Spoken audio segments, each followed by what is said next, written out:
and I'll try to convince you that there are actually two sets of values and norms that are very important in our lives. And if we want to have a better world, we'd better stick to these kind of values. And these kinds of values are actually the values that we saw this morning, or we heard this morning quite a lot. But it is not so easy to build a world based on these values. And for me, it is a matter of cognitive competence to build a better world, and a matter of cognitive incompetence to build a world that is worse than we have now. And I hope to convince you that there is a very logical relation between this.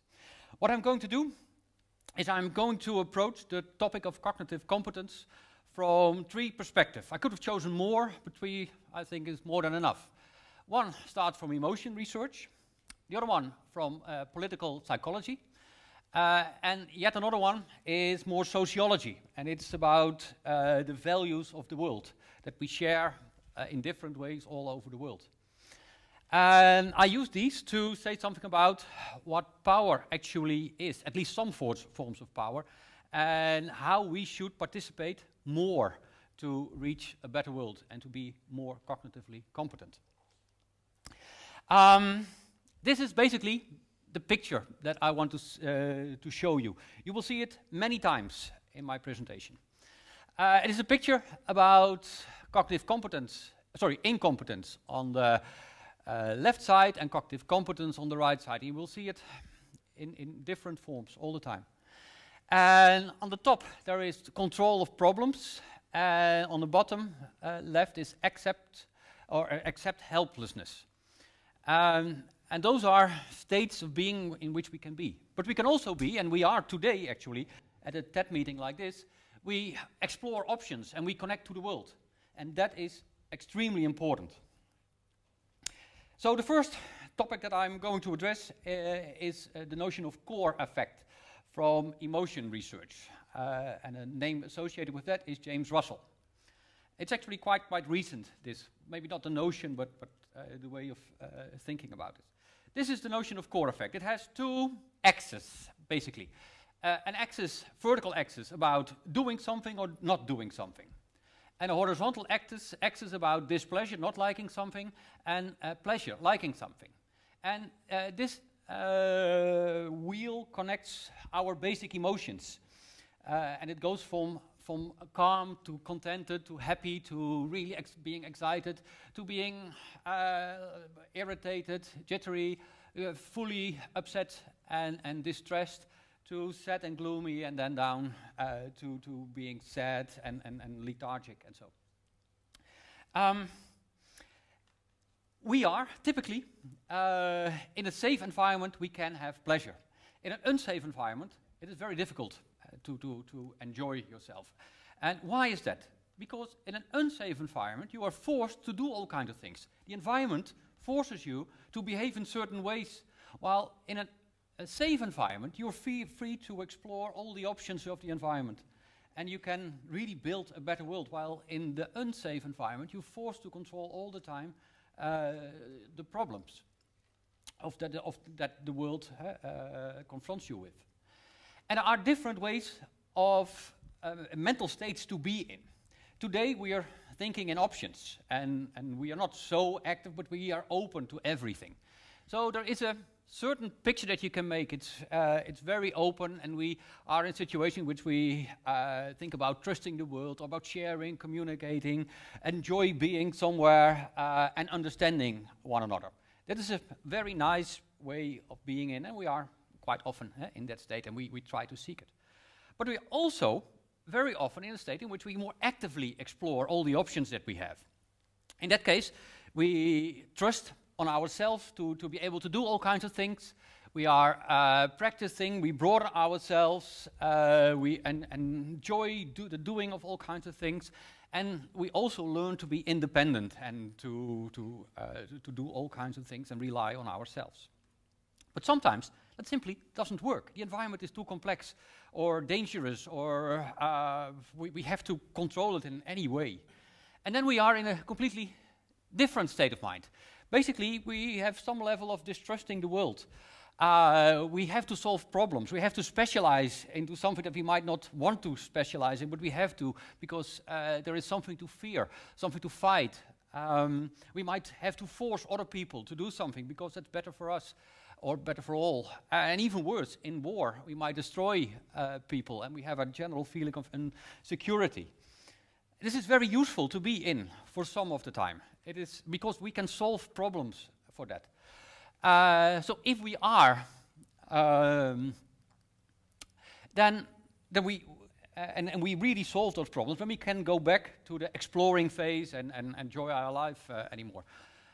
But sometimes we cannot solve the problems. At least we don't know how to solve those problems.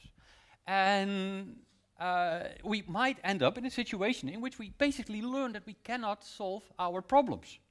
And we are confronted with that fact so much that we actually learn to be helpless. And we have to accept the world as it is. And that is actually not a state in which we want to be so often, certainly not when we don't like the world as it is or as we perceive it. And this is actually, this is my most complex picture, by the way, but Shakespeare already talked about this picture. You know, to be or not to be, that is the question. But what was the question actually? The question was whether it is nobler in the mind, so we were talking about cognitive science, about cognition, whether it's nobler in the mind to suffer the slings and arrows of outrageous fortune, basically whether to accept the current situation with all its strange and outrageous qualities, or to take arms against it and by opposing end it, and then take the upper route and solve your problems. So this is Shakespearean. So if we have to accept, then we are in a situation in which we have no basic trust in ourselves. We end up being close-minded and fearful, and we have to comply. We might actually serve other people that pose our problems that we can't solve. We feel trapped, and we are certainly dependent on other people to solve our problems. So that brings me to another topic, the topic of political psychology and the work of Karen Stenner. She wrote a book called The Authoritarian Dynamics, which is very much about this last topic. It's about people in a certain state of mind and other people in another state of mind that don't really understand each other. And it has to do everything with what I've shown you. What did she do? She asked people a very simple question. How should you raise children? And people had to answer. So the question was all the time, should they obey parents or should they be responsible for their own actions?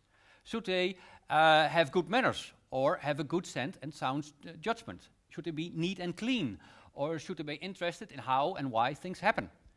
Do they have respect for elders or should they think for themselves? Should they follow the rules or follow their own conscience? So you can see there is a profound difference between the two. On this side, it is about norms and ways to behave without real understanding. On this side, it is about being responsible for your own actions, learning how the world works, and then following your own initiative instead of the initiative of the group or the social environment. And it leads to all kinds of different consequences. It leads to different consequences in terms of personality, in terms of political outlook, in terms of basic values. And in terms of personality, it leads to people who, and that's authoritarians, so the people who are on typically on the left side, who want to be norm-following, who have a minimal understanding of the world, who need and accept authority, so who accept that they cannot be independent. And for them, to do good is to follow the rules. And they really try to do good. That's not a problem. For libertarians, that's the other group, it is very much, and probably this whole hall is filled with libertarians, it is about autonomous decision-making, about an adequate understanding of the world. Typically, authoritarians have a level of distrust about their authorities, and they might not even accept them at all, because why should authorities know things better than they know? And for them, to do good is to follow their own conscience, which is a completely different thing, because they can be independent of the norms of society. at least to some extent. And a very important thing is that for authoritarians, the norms and the rules are more important than their own conscience. And that's simply because they don't trust their own conscience.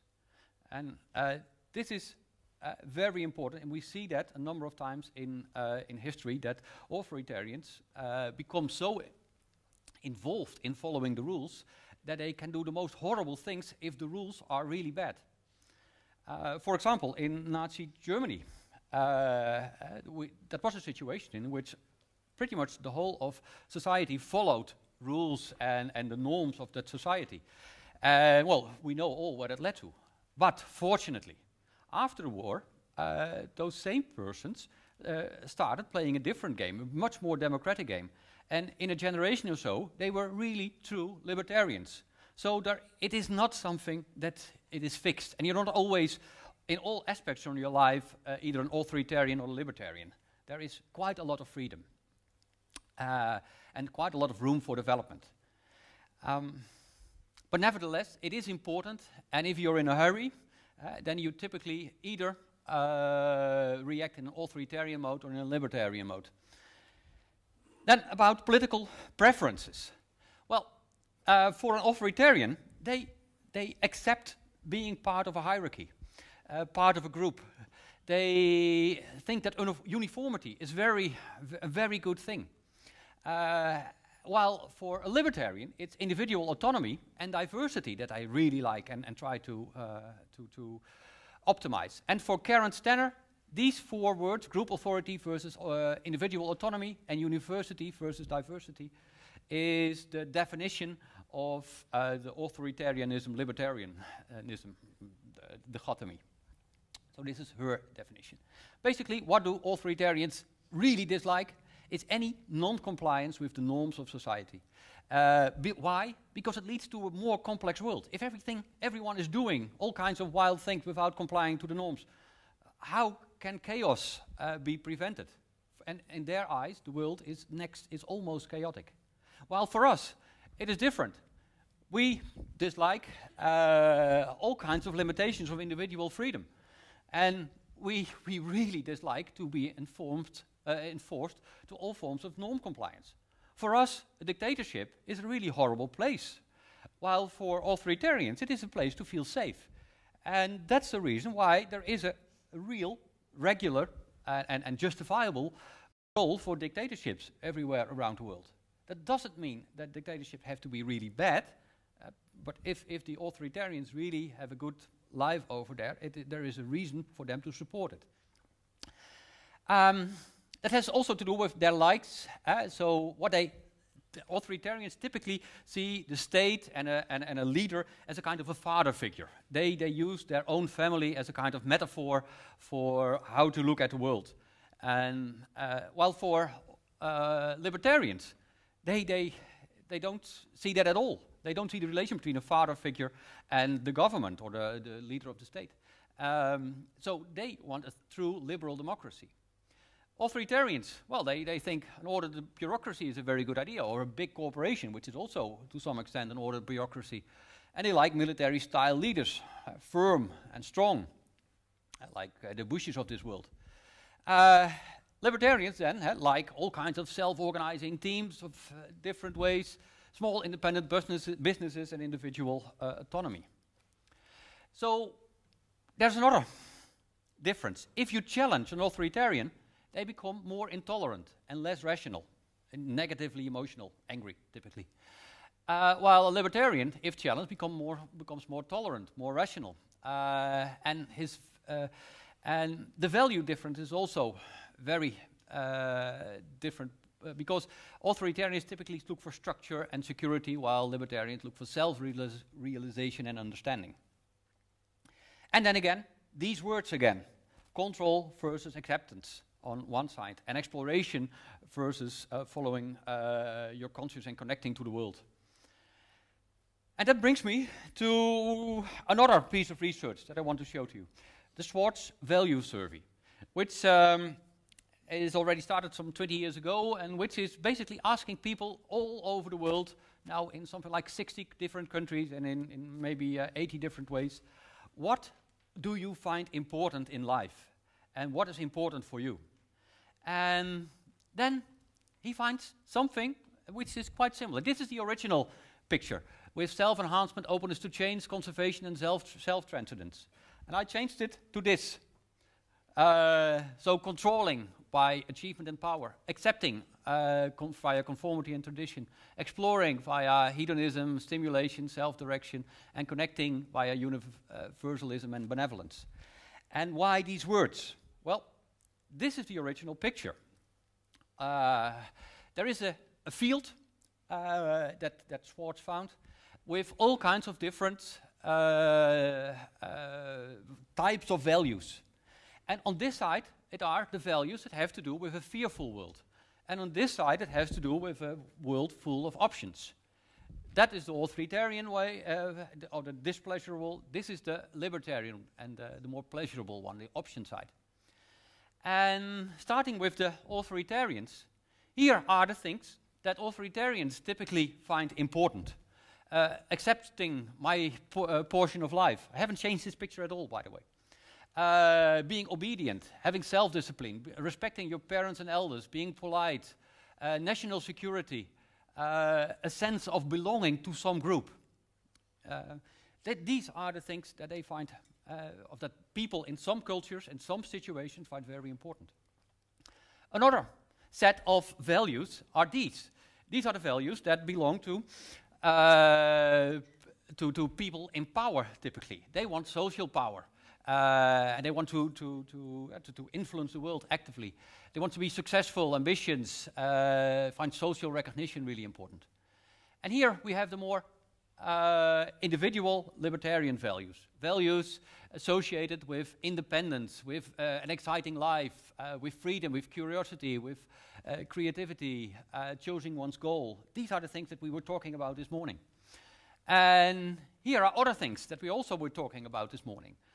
Preservation of the environment, broad-mindedness, wisdom, equality, inner harmony, spiritual life, and these kind of things are typically also the libertarian, more connecting mode. But there's another way to look at this picture, and that is this way. The first quarter of on the left side is typically kind of a feudal society, a society with a few people on top who have all the social power, all the wealth, all the authority, and many people at the bottom who have to simply accept their life and to be obedient. And this is typically a situation with lots of wars and lots of insecurity. And then we have another one, the hierarchical society. A hierarchical society is more safe, and it has a firm structure. And that is a structure in which self-discipline, tradition, humbleness, etc. is very important. And hierarchical society is also kind of a corporation. And in a corporation, if you want to come higher and more secure and having more fun, then you need to be ambitious, intelligent, successful, influential, etc. But these are still values that have to do with complying with the rules, complying with the system, accepting the system, even if it's not a very good system. And then we come more to a liberal democracy. Liberal democracy is much more about enjoying life and making it sure that everyone can have a good life. That self-respect is important, that you can choose your own goals. But also that people from the inner part of themselves contribute to the whole society. Being benevolent and help and being responsible for each other and forgive stupid mistakes of all kinds. And then there is, I think, an even better type of society possible. And that is a society in which we explore even more, we connect even more, and we are more independent, more curious, more creative, more broad-minded, in which the preservation of the environment really has an important role instead of only in name, in which equality is really important instead of only in terms of a name. And that brings me to how can we increase our cognitive competence, and what does it actually mean to increase our cognitive competence? Well, the important thing is that we have to understand social power and participate in it. And in part we do, and we are on our way, and it's going in a good direction, but we still have to a number of hurdles that we have to cross.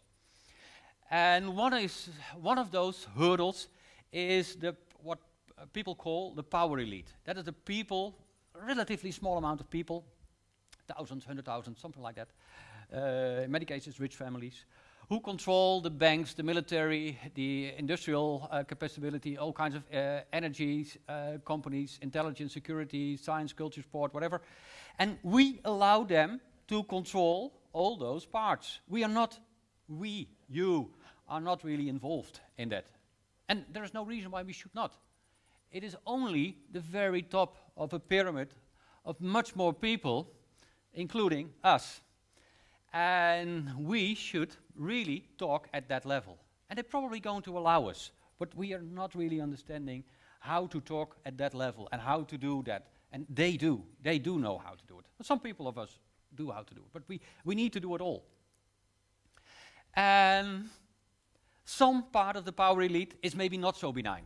And what are they doing? Well, they can create perpetual fear. They can make us all afraid of all kinds of other things. Why? Because then we are demanding for control and acceptance. They can ensure a situation of perpetual war. Well, we sort of have perpetual war. And we should not accept it. We don't have to accept it. But it's very important for them because it's a constant hidden taxation. And they earn more and more pieces of the world, which we don't control, but they do. They can impoverish education, so that there are more people in an authoritarian mode that don't understand the world to a sufficient degree.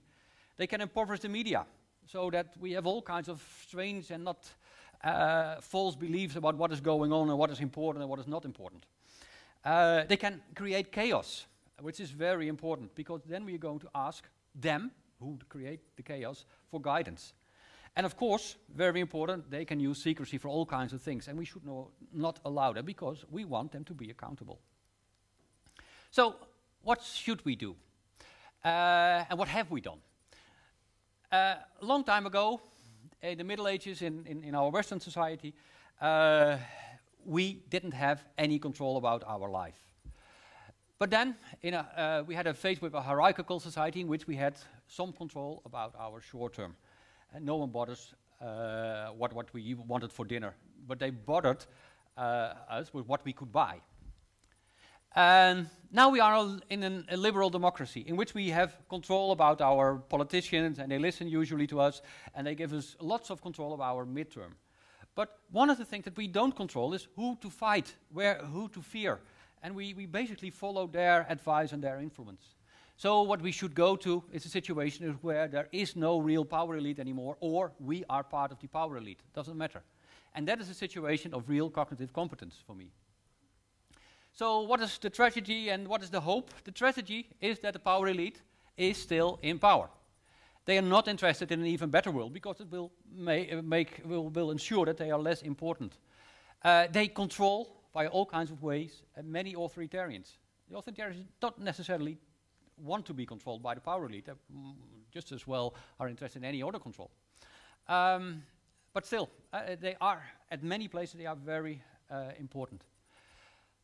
However, hardly anyone really likes elite goals and wants to contribute to it. And the elites need secrecy. And there is one thing that is very interesting. All the institutions that they control are also very strongly infiltrated by all kinds of libertarians who have a conscience and who know pretty well what is going on. The important thing is that we're not really connecting to each other and having a kind of a general strategy, but we could have, and it's not so difficult. So what I would like is that we have these values of cognitive incompetence, and basically that we turn them around. We go to another balance. And we go to these values: choosing your own goals, wisdom, broad-mindedness, equality, independence, curiosity, spiritual life, etc. And talking from these words. Don't talk rationality to an authoritarian, but talk these kind of things. They understand it, and they like this much more than the values that the power elite are using nowadays, and that you can read every time in a newspaper. So this is really something to aspire. So, to summarize everything, what should we do? We should resist control, fear and war, and we should explore all our options. We should never ever accept helplessness and connect all to all and help all each other. Thank you very much.